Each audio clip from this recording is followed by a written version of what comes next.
Hello dear students, good morning, good evening all of you. Welcome to KSR Academy Commerce Institute. आज के lecture में हम बात करने वाले हैं GSTR 2B क्या है, उसे पोर्टल से कैसे डाउनलोड करते हैं, ये आज हम इस लेक्चर में देखेंगे। सबसे पहले बात करते हैं सर हम जो भी गुड्स परचेज करते हैं उसका ITC लेते हैं। ये हमने इनपुट टैक्स क्रेडिट के अंदर डिटेल में पढ़ा हुआ है। अब सर आपको जो इनपुट टैक्स क्रेडिट मिलती है वो सामने वाला पर्सन उसके GSTR 1 के अंदर शो करता है जब वो B2B सप्लाई के अंदर डिटेल अपलोड करता है। वो यहाँ पे हमारे GSTR 2B के अंदर शो होता है और जब वो GSTR 2B के अंदर शो होता है तभी हम उसका ITC अवेल कर सकते हैं। ये एक कंडीशंस थी। अगर आपने इनपुट टैक्स क्रेडिट के सभी लेक्चर्स को डिटेल में देखा है तो वहां पर ये एक कंडीशन थी। ये कंडीशन अगर आपकी सेटिस्फाइड होती है तो ही आपको उस मंथ में इनपुट टैक्स क्रेडिट मिलता है। अब से हमें GSTR 2B को टैली के डेटा से रिकंसिलिएशन करना होता है। टैली डेटा से हमें रिकंसिलिएशन करना होता है। क्यों करना होता है उसको समझते हैं। हमने सर परचेज की एंट्री पास की हमारी बुक्स में सर आ गया, हमने इनपुट टैक्स क्रेडिट ले लिया, इनपुट टैक्स क्रेडिट की एंट्री कर दी, लेकिन वो GSTR 2B के अंदर फॉर एग्जांपल शो नहीं हो रहा है। वो GSTR 2B के अंदर शो नहीं हो रहा है तो हमें कैसे पता चलेगा कि सर कौन सा इनवॉइस आपके GSTR 2B में आ गया है और कौन सा इनवॉइस आपके GSTR 2B में नहीं आया है।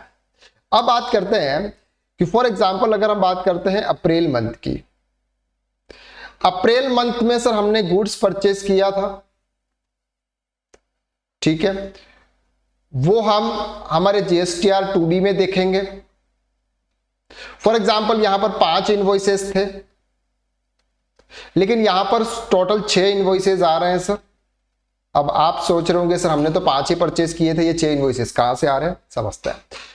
यहां पर सर 3 इनवॉइसेस तो अप्रैल मंथ के थे, एक इनवॉइसेस फरवरी का था और 2 इनवॉइसेस मार्च मंथ के थे। कौन से मंथ के थे सर? मार्च मंथ के। दैट मीन्स कि सर हमने फरवरी और मार्च मंथ में भी जब हमने कोई गुड्स परचेज किया था, सामने वाली पार्टी ने उसके रिटर्न के अंदर उस समय शो नहीं किया था, उसने अप्रैल मंथ के रिटर्न में सर हमारी डिटेल उसने शो की कि हमने उनको गुड सेल्स किया हुआ। इसलिए वो इनपुट टैक्स क्रेडिट हमको कब मिल रहा है सर? अप्रैल मंथ में मिल रहा है। इसलिए अप्रैल मंथ में आपके 6 इनवॉइसेस हैं और आपके मार्च मंथ के जो थे वो सिर्फ 3 इनवॉइसेस थे। अब इसमें से भी 2 इनवॉइसेस आपके फॉर एग्जांपल मई मंथ में आएंगे जब आप मई मंथ में उसकी क्रेडिट अवेल करेंगे। तो यहां पर हमें क्या करना होता है, एक GSTR 2B का रिकंसिलिएशन स्टेटमेंट बनाना होता है कि कौन कौन से इनवॉइसेस हमारे सर आ गए हैं और कौन कौन से इनवॉइसेस GSTR 2B में नहीं आया है। तो जो GSTR 2B में नहीं आया है उसको हमें मई मंथ में ले जाना है और मई मंथ के परचेज के साथ में उसको हमें देखना है कि सर ये वाले हमारे GSTR 2B में आए हैं या नहीं आए। ये हम आने वाले लेक्चर्स में डिटेल में देखने वाले हैं कि आप GSTR 2B को किस तरह से रिकंसाइल करते हैं, किस तरह से जो इनवॉइसेस आपके GSTR 2B में शो नहीं हो रहे हैं वो इनवॉइसेस आप नेक्स्ट मंथ कैसे कैरी फॉरवर्ड करते हैं, उसका ITC कैसे अवेल करते हैं, इलेक्ट्रॉनिक क्रेडिट लेजर्स के साथ आप कैसे सेट अप करते हैं। ये सब कुछ हम आने वाले लेक्चर्स में डिटेल में कवर करने वाला है। अगर आप GST एक्सपर्ट बनना चाहते हैं या फिर आप टैक्स कंसल्टेंट बनना चाहते हैं और आपने अभी कोई भी कोर्स परचेस किया हुआ है छोटा मोटा, तो अगर आप डिटेल पढ़ना चाहते हैं तो आप हमारा एडवांस टैक्स कंसल्टेंट कोर्स आप परचेज कर सकते हैं। अब देखते हैं कि सर GSTR 2B क्या है। GSTR 2B एक परचेस का रिटर्न होता है जिसको हमें टैली के साथ में रिकंसाइल करना होता है। अब देखते हैं कि इसको पोर्टल से कैसे डाउनलोड किया जाता है। पोर्टल पर डाउनलोड करने के सर बहुत सारे अलग अलग तरीके हैं। आपको किस तरीके से डाउनलोड करना है वो हमें देखना है। सर ये हमारा GST का लॉगिन है, यहाँ पर आपको लॉगिन करना है। जैसे आप यहाँ पर लॉगिन करेंगे आपको यहाँ पर आपकी यूजर आईडी एंटर करनी है और यहाँ पर आपको कैप्चा पासवर्ड एंटर करना है और कैप्चा एंटर करते हुए लॉगिन करना है। जैसे हम लॉगिन करते हैं यहां पर सर आप जाएंगे डाउन करेंगे तो यहां पर आपको रिटर्न डैशबोर्ड दिखाई देगा। जो भी रिटर्न डैशबोर्ड में आप जाएंगे यहां पर आपको सर जो भी मंथ आपको सिलेक्ट करना है, जिस मंथ का फॉर एग्जांपल हम बात करते हैं जुलाई मंथ की, आपको सर्च के ऑप्शंस पे जाना है। जैसे आप जाएंगे यहां पर आपको दिखेगा sir auto drafted ITC statement for the month GSTR 2B।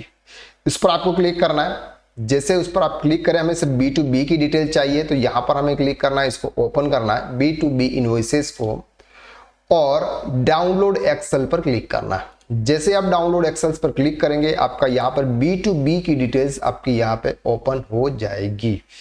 आप देख रहे हैं यहाँ पे कि सर उनके सिर्फ ओनली फॉर 4 इनवॉइसेज है, 4 इनवॉइसेज आपको यहाँ पे शो हो रहा है। अब इस इनवॉइसेस को हमें टेली के साथ में मैच करना है, पाइवोट टेबल के साथ में भी मैच करते हैं, डायरेक्ट टेली पोर्टल से आप कैसे मैच करते हैं, उसकी जेसॉन फाइल आप कैसे डाउनलोड करते हैं, वो सब कुछ हमने प्रीवियस लेक्चर के अंदर डिटेल में कवर किया हुआ। तो अब हम नेक्स्ट लेक्चर में देखने वाले हैं कि GSTR2B को हम टेली के डेटा के हिसाब से पाइवट टेबल के साथ में कैसे मैच करते हैं, और जो जो इनवॉइसेस हमारे GSTR2B में नहीं शो हुए हैं या फिर जो GSTR2B में आ गए हैं लेकिन हमारे बुक्स में नहीं है, तो उसको हम कैसे रिकॉर्ड करेंगे, ये सब कुछ हम आने वाले लेक्चर्स में देखेंगे। तो आज के लिए बस इतना, नेक्स्ट लेक्चर्स में हम फिर मुलाकात करते हैं, तब तक के लिए थैंक यू सो मच।